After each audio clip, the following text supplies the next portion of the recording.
So how does this take place? NHK is conducting an experiment with a group of researchers.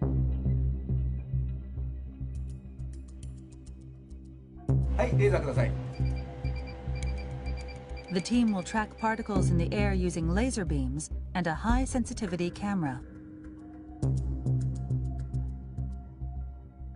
This technology allows us to detect droplets as small as 0.1 micrometers wide. The experiment starts.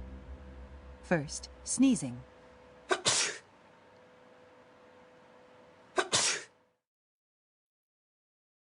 We can see a large droplet about 1 millimeter in diameter. It quickly falls. But let's look through the high-sensitivity camera.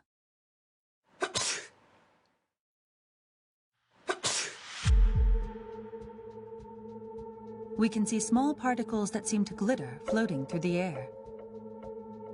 These particles are all smaller than 10 micrometers, or 1/100th of a millimeter in diameter. Let's take a look from a different angle. They're small and light. You can see them drifting through the air. These are microdroplets.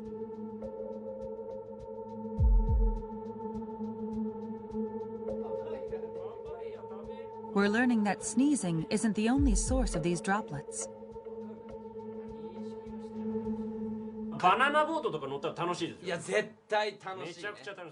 We ran the same experiment on a close-range conversation. People generate a lot of microdroplets when they talk loudly.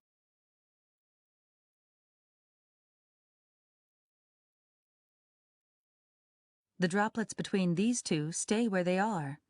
They don't drift away.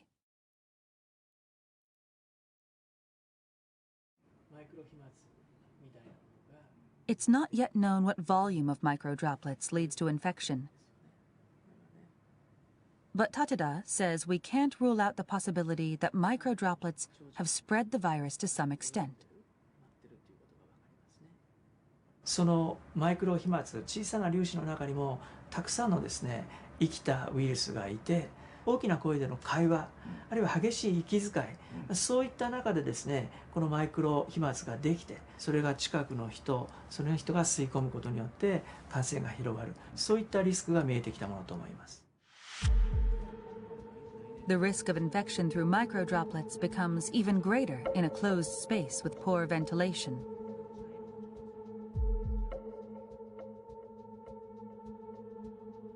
This lab is simulating the movement of microdroplets in an airtight room.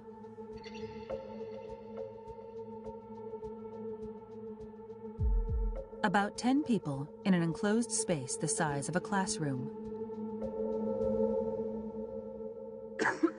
A person coughs once and spreads about 100,000 droplets.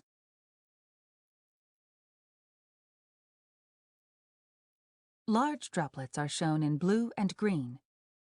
Most of these fall to the ground within 1 minute. But the microdroplets, shown in red, continue to drift.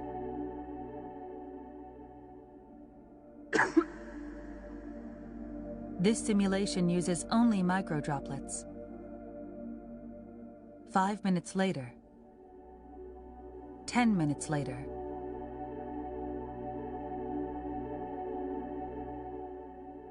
20 minutes later, the microdroplets are still floating in place. 空気がよどんでいると、つまり空気の流れがないということで、マイクロ飛沫そのものは、落ちたり、違う場所に動くことはできませんので、長時間その場所にとどまるっていうことになります。But there is a way to prevent this stagnation of microdroplets. Opening windows and increasing air circulation is believed to be effective.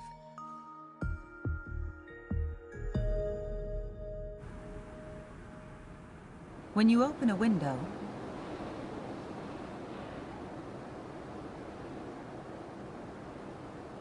Micro droplets are quickly swept away.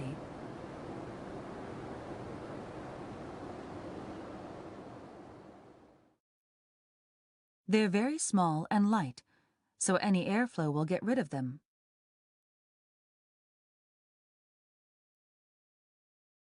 できればですね、2箇所開けて風の流れを作ってあげるということが大事。